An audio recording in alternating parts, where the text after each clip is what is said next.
everyone, it's Sharonda from Period Waits, and today I'm going to be reviewing Power Book 2, Ghost Season 2, Episode 6, What's Free, okay? So the episode picks up, at the last episode before we had the winter break, Diana Raggedy Behind got Lorenzo Raggedy Behind out of jail and surprised Monet at the end of the episode, where she just gave this long look like, I hate these raggedy ass kids and I hate my raggedy ass husband. And she's kind of in the same mode as we get into the beginning of episode 6 of season 2. So she's basically mad as hell that Lorenzo is out. And I didn't like Lorenzo. Lorenzo has a whole party, got all these people up in their house, some that I ain't seen, okay? Because I was wondering, where was y'all at for the first season, in the first half of this season, when Lorenzo was still in jail, okay? And then Lorenzo at the table, he talking about, my daughter, Diana, she loyal to all y'all in here. She made sure that she got me out of jail. And then the friend was asking the questions that I needed answers to, okay? Because I was a little confused. He was like, so how did you get him out of jail? Like, she was like, I hustle. Sis, what hustle do you be doing, okay? Then she was like, it was our lawyer, got him out. And he was like, but how did you have the money to afford a lawyer to get your daddy out? And I'm like, thank you, asking the questions that need the real answers, okay? So we know that Diana stole the money out of the safe, which led to the construction worker's death. But I guess Monet wasn't making these connections because she was so caught up over Mecca and in love with Mecca, trying to run away with him. So we see that Zeke ends up coming to the party.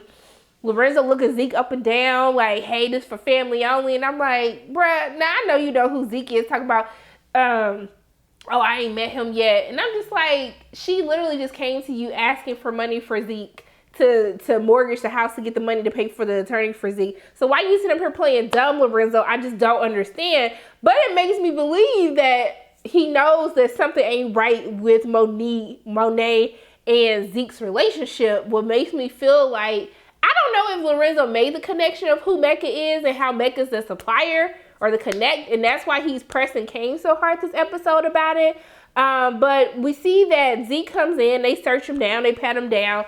Everett Raggedy Behind is with him, and so Everett and Drew making googly eyes at each other the whole night. I was just like, I'm here for Drew having someone, but Everett bothers me because it's like, you need to understand this is who Drew's family is, and if you can't get with that, then let him be. Like, I don't like Everett. If Everett died this season, I would be okay. I would be okay with it.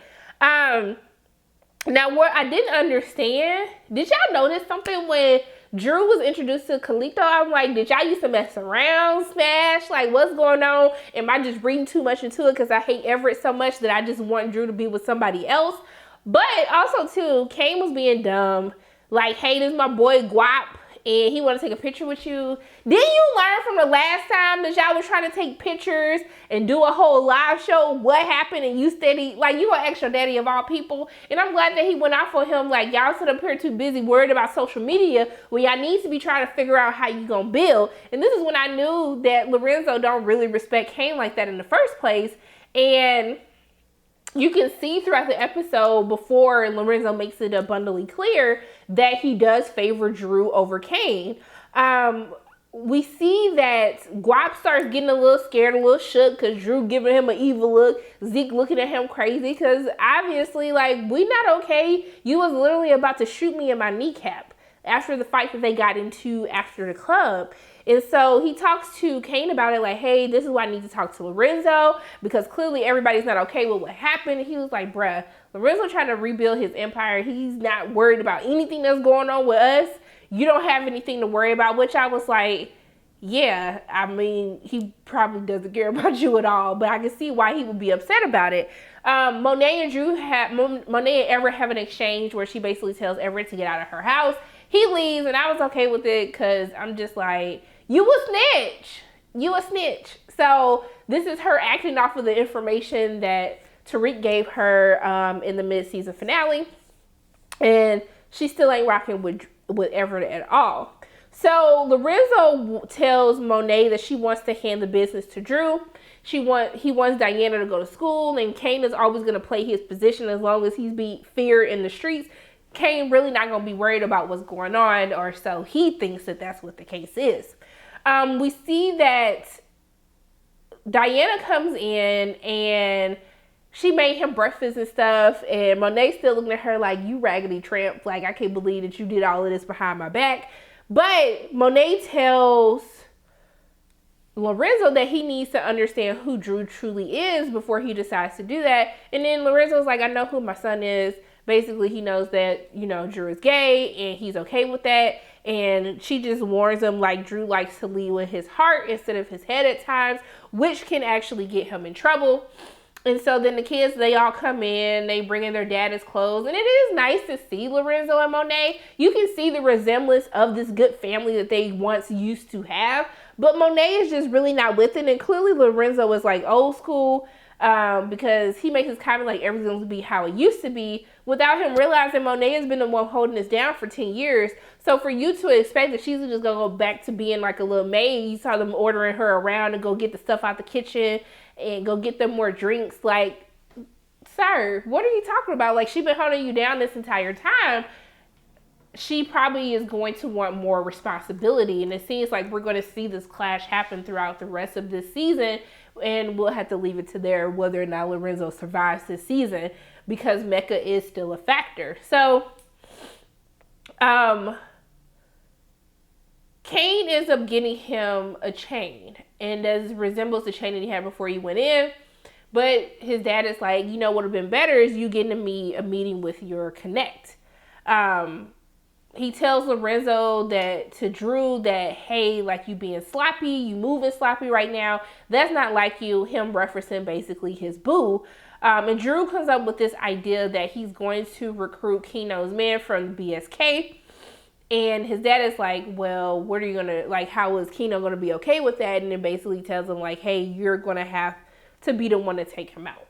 And we see that Monet ends up being confronted. She ends up confronting Diana, which I was so happy when she put Diana in that chokehold. I said, yes, you raggedy hoe. Because you know what? Diana been talking out the side of her mouth for the past couple of episodes. I was wondering when Monet was going to snatch her up, okay? Because when she choked her, I said, choke her. Keep choking her, okay? Because the way that you've been doing a little bit too much of all of this and a little bit too much of all of that. And then you stole my money and somebody ended up dead. She's talking about, that's your problem. Oh, baby, I was ready to come through the screen like, don't worry, Monet. Let me handle her. Let me handle her. That reminded me of the time I took the belt from my mama and she body slammed me. She like DDT'd me. And I was just like, child, that's the level of fear that Diana needed to have.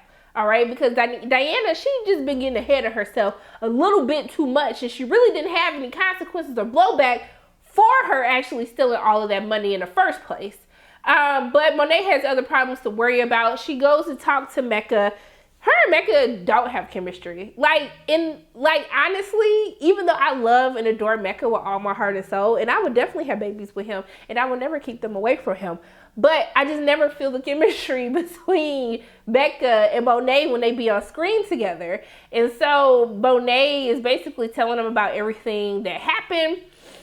And it's basically this back and forth on, he wants to see Zeke. He wants their family to be together. And he was just like, she wants to keep things going with Lorenzo, but it's like this constant back and forth between them, which I'm just like, sir, it's clear that you're going to have to kill Lorenzo before the end of the season.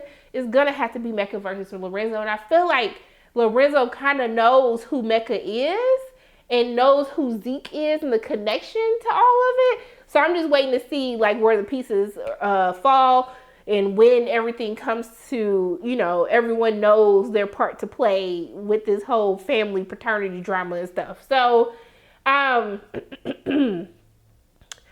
so Lorenzo ends up calling Monet about Tariq while she's with Mecca. And he asks her, like, how did you and Kane put the bodies of the detective and the professor on Tariq? But did y'all think about the blowback of how Ramirez will come back to the family or how the professor will come back to the family? He was like, that just wasn't a smart decision. But of course, Monet has nothing to do with this, nor does she know about it. And then she figures out that it was Kane who actually ended up doing it by himself. And so she goes to talk to Davis and basically tells her about the badge being found, which kind of confirms that Kane was the one who actually set him up. And then she offers him $250,000 to keep her updated on, you know, if there's anything that can come back to our family, I need to be able to know about it. And then Davis, being the money hungry person that he is, he was like, yeah, I can do that, but baby, 250K ain't gonna do nothing. Make that 500K, run me my money. So she was just like, he was like, I'm only gonna tell you on a need to know basis, and I'm not gonna tell you anything that will hurt my client. And she was like, well, Beach, for 500K, you gonna tell me everything. What you talking about?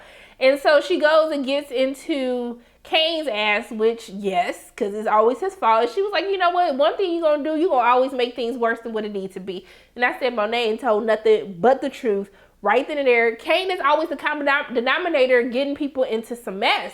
And so they come up with this idea of how they're still going to run course correct with Braden, not Tariq. And basically, Lorenzo and Diana, them can know nothing about it because, you know, Lorenzo will want to shut down course correct. He wants to move all the weight in Queens anyway. He doesn't want to have anything to do with Stansfield. So this is going to be their way to make up the extra 250K that Davis needs. And they basically are going to have everybody else is on a need to know basis, which they don't need to know nothing. Kane ends up telling Mecca about his dad wanting to meet with him. But he was just like, well, my connection is to you. I don't have anything to do with your father, so I'm not going to meet with him. And then Lorenzo ends up telling, this is when he makes a decision, and he tells them, like, hey, we're not doing nothing else through Stansfield. That's dead. And then he tells Monet, Drew, and Kane that they're going to run different crews. Diana's going to be doing something different because he wants Diana to actually go to school. And then he was like, Monet, and when we kind of hire other people, then you can retire from the business and do what you need to do. But he's still missing the point that I don't think Monet actually wants to retire. I think Monet like being in a position of power and running the business. And right now they just are not on the same page anymore. And so him saying like, enjoy your retirement, like, Bish, what? Like, Lorenzo been disrespectful this whole episode. That's why Monet didn't want him to get out. They do have another moment where they're talking about how Kane used to do raps. They start put the music on, start dancing. Then Monet talking about I want cheesecake, which is her code to go meet up with Mecca. And they look cute as a family. And I guess it got to Monet because when she went to Mecca, this is when she told him that she wants to make the family with Lorenzo work and they can't see each other anymore. And Mecca's like, well, I'm going to see my son. And she was like, you need to stay away from me and Zeke. It's not good for his ball career. And even he looking at her like, bitch, you don't care nothing about this kid. You only care about his basketball career. So in the midst of all of this, Lorenzo ends up having a conversation with Diana because she was just like, why does it feel like mom doesn't want you here? Which I'm like, she's out of control. Diana is out of control. She need her ass beat. Like, you choking her up didn't do her no good because she's still talking reckless. So she's talking to her dad, putting it to his head that Monet didn't want him there. And he tells her that, like, they want her to go to St. John's. And she was like, no, it's Monet. And then she snitched on her mama talking about her mom came up with an exit plan without him. Then he go to Drew, and Drew tell him the whole plan. And I was like, wow, like, y'all some ungrateful, disloyal children. I was just really confused at how easy it was for y'all to snitch on your mama like this after all she done did for y'all. But then again, she has been cursing y'all ass out since season 1. And look, this is when Lorenzo gives Drew the okay to follow through with the plan because he could tell that he was going to meet up with Everett Raggedy Ass. So he told him to tell him, and then they were going to take him out. And he goes to meet with Kane. They have an interesting conversation because Kane takes Mecca's advice and tells him, like, I'm the connect, you'll deal with me. There's no need for you to meet up with anyone else. And I love how, you know, Kane calls him out, like, you said that I would be the person to take over the business, but you're pushing Drew into that seat. So, like, what's going on? And he was just like, Lorenzo asked him, like, are you trying to be my boss or my son? Which is, like, it alluded to what he had asked Monet at, you know, in the episode 2 weeks ago about, like, am I your soldier or your son? And, like, what type of mother does that make you when she said both? So, Makeup ends up sending a text to Kane saying that he wants to meet with Lorenzo. We see that he's watching Zeke play basketball as well. So, I don't know what Mecca's plan is going to be. I'm pretty positive that Lorenzo already knows that Mecca he doesn't know who Mecca is, but I think that he knows that Zeke is something more to Monet than what she's telling him. And there's gonna have to be a showdown between Mecca and Lorenzo. I hope that Mecca wins because I just want to keep staring at, Mecca. Lorenzo cute too though. Let me not act like Lorenzo not cute too, but it's Mecca for me. But let's talk about Tariq raggedy ass. So he's at his arraignment. He's being held without bail. And essentially they need Rashad to help get a judge to let him out. We see when Tariq's in the cell, which I died laughing. He was like, how the hell I let Kane get me in this cell? And I was just like, cause you stupid. Cause you stupid because the stupidest thing that you could ever do is think that you're the smartest person in the room. And that's a problem with Tariq. He thinks that everyone is basically like less to him. Like he's smarter than everyone else. And that's what got him in trouble. That's why he couldn't see how Kane was going to play Brayden against him, all of these things. And we see that Kanan comes back as a ghost and tells, Tariq knows it is Kane, but then he was like, Kane wouldn't have been able to work by himself, and he had to have somebody else that knew you and your business. Instead of him thinking Brayden, he thinks that Monet is in on it, but Kane is like, it'll be the people that you love the most, which could hint to Brayden. It could hint to Lauren, which Lauren is probably going to have to die, okay? Lauren's going to die this season. I'm pretty sure of it. The person who needs to be dead is CARRIE. CARRIE, I don't even understand why CARRIE is still breathing, okay? Why is she still breathing? Because that's the person who really be getting on my damn nerves every single episode. And then she's talking like she got more confidence now. I'm going to say that for when we get to CARRIE, okay? Because she just really upsets me and I just don't understand. So Lauren actually goes to confront CARRIE about everything that has happened. And she's just like, I don't want nothing to do with this. I don't want to testify. I didn't know that y'all was looking into Tariq. I thought I was helping him. And then CARRIE's like, well, you're going to testify. You signed the paper and this and that. And I was like, I want her dead so bad. I ain't never wanted somebody so dead, like, since Angela. I think Angela was the last time I really wanted somebody dead on Power. So, actually, Holly, too. But CARRIE's just annoying in a different way, okay? So CARRIE and them, they go to class, and I was really happy because CARRIE once again is like, Tariq is guilty and you guys just need to accept that, and he's going to be in jail for a very long time. And I was like, thank you, students, for reminding her that you're innocent until proven guilty, ho, first and foremost. Second, trick, okay? I was happy that people were like, hey, he's just another black man, and they're basically trying to frame something that they were just trying to frame Zeke on. Then, of course, they had the one girl like, if he gets out, is he going to come back? Is he going to be allowed back in class? And I was like, yes, ho, because he ain't guilty.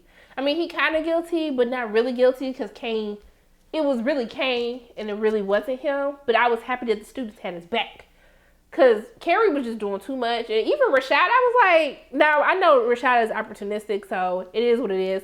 But I was happy that he reminded her, like, he is another black man on trial after they just had another black man on trial. So don't act like the police is not to blame in all of this. So Rashad ends up meeting with Tariq because they need somebody that actually has influence, which I love how they say influence because it's kind of introduced in Power Book 5 influence with Rashad. They need someone with influence to convince a judge to let him come home because part of the arraignment, he was not granted bail. He's a flight risk. He killed a cop. If you kill a cop, you ain't getting nothing. You're not getting nothing handed to you, okay? It's going to be very hard. So he tells them that if he helps them get out, he'll get them the book that he saw when he went with Brayden's family that will have enough dirt to put Sweeney away so Rashad can take over his seat. And so he agrees to it, but he tells them, like, if you don't do what you say you're going to do, I'm going to make your life a living hell. And so we get to the court, and I was dying laughing when the judge was like, I'm a BIPOC ally. And I was like, I really hate the term BIPOC. It really bothers me for some reason. But also, to him just saying that, I was like, sir, you do not look like a BIPOC ally to me. And just like Sax asked Rashad, what dirt do you have on him to get him out? So they let Tariq get out on bail, $1 million bail. You only pay 10% of that. He's on house arrest. He can stay at his place that he had that Lauren gave him or on campus. but he has to get permission to leave Manhattan. And it's an interesting conversation that happens between Davis and Saxe because, you know, Tariq asks about his mom. He's been asking about trying to get in contact with her, and they keep saying that they can't get a hold of her. Now, Saxe is basically trying to coerce Tariq into giving a confession that he killed the officers. And even he was like, why weren't you thinking about Yasmin when you killed the police officer and killed the professor? And then Davis got upset. And Davis basically told Tariq, like, just be on the up and up. The police are going to be on your back. They're going to be trying to get you back in jail. You're accused of killing a police officer, so it's very serious. And once he leaves, this is when we find out that they actually have been in contact with Tasha. Tasha has been asking to speak to Tariq, but they don't think it's wise because he wants to make as much money as he can off of Tariq. And then Tariq having contact with Tasha is not really going to be advantageous for them. But he goes off on Saxe and be like, hey, I need you to promise me right now that you're not going to ever try to ask him to know the truth so then we can't actually do our jobs and get him off. And then he agrees. And when Tariq comes back to the dorm, him and Brayden get into an argument about Kane. And he basically says, like, I don't need you. You are off of course correct. And Brayden was like, how you gonna put me off of something that I helped create with you? And so Brayden ends up going to meet with Monet and Kane to try to have him be the new Tariq. But it seems like Monet kind of don't want to mess with him because Brayden come in and talk about, it's my white privilege that's going to get me out. And I was like, okay, but I need you to have more than just your white privilege. And she asks Brayden, did he grab the body and plant the thing in Tariq's room? He says, no, Kane tricked me. I helped him with the body. Didn't know the connections to any of this. And basically, like, we know that Kane was the one who planted everything. So Lauren and Tariq are having a conversation. They in a whole little melodrama. Long story short, I was like, I know she better not be wearing this damn Rolex having this conversation.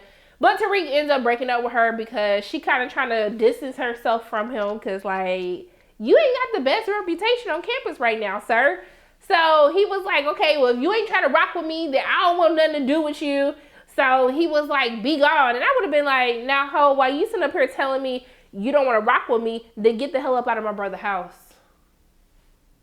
Okay? Get out of my brother's house while you sitting up here talking all this mess, talking about if you don't want to rock with me, Nick. Ooh, I'm going to say, I'm so sorry, y'all. I don't be trying to say the N-word. But I'm like, sir, you in her house. Who she was helping you with her brother. Like, you know she a good girl, so I just give her some grace. I mean, even though she probably gonna end up dead. But Tariq tells Lauren about what happened with Zeke. And so this forces Lauren to go confront Carrie raggedy ass again. And Carrie's in upstairs. She's talking out the side of her neck until she mentioned that she know about Zeke and her. Well, no, let's have a discussion. No, ho, you didn't want to have no discussion a couple of seconds ago when you basically conned me into having to testify against my man. Like, are you serious?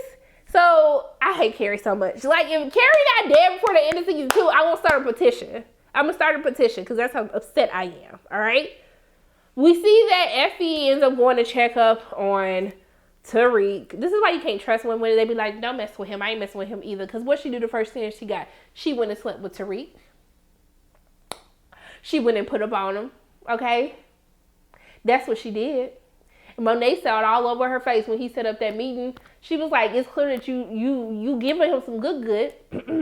Okay? I ain't stupid, hoe. I was like, Effie, I'm so disappointed. Like, you can do better than Tariq. I just don't understand. But she was being real when she told Tariq that what happened with Brayden, like, it's because you didn't trust him and you weren't telling him all of the information. And so I was happy that she kind of checked him on that and told him, like, you need somebody. You can't just say F everybody. You need somebody to be on your side. And you need Brayden. And he's not that, he's really not that type of person. So we see that later in the episode, Saxe ends up going to Jenny. I think Jenny, the district attorney, he's been smashing this whole time.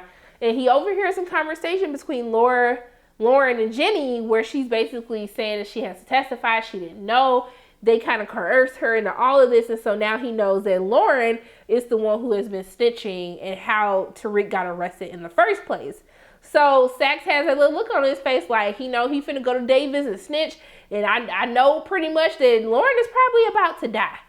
So Effie and Tariq, they have another conversation. He shows a letter that his dad sent him, and she was just like, that doesn't mean that has to be your life.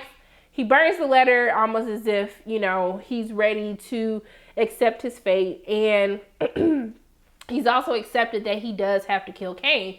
Kane has to go. He causes way too many issues, too many problems. He knows that killing Kane will start a war with Monet. She basically said, like, that's my son. I'm always going to ride with my son. If you do anything against my son, I'm going to come take you out myself. So we're pretty much leading up to the inevitable. These are all the people that got to die. Kane got to die. Lauren got to die. Carrie better brother effing die. Lorenzo needs to die too. So it's a lot of people that still need to die. And there's only 4 more episodes left. So I'm trying to figure out how all these people, but I know Carrie better be number 1 on that kill list before season 2 is up, okay? Overall, the episode was okay to me. I still like the previous episode more because it was a mid-season finale episode. This is moving the plot along, but I don't know if anything like crazy happened outside of Sax really finding out that Lauren is a snitch now. So I'm really to see what happens. I'm excited to see what happens with that storyline, and I'm excited to watch Carrie die. That's pretty much all I want for the rest of season 2. Carrie needs to die, okay? She is out of control, and the fact that they let her live this long is just really mind-boggling to me at this point.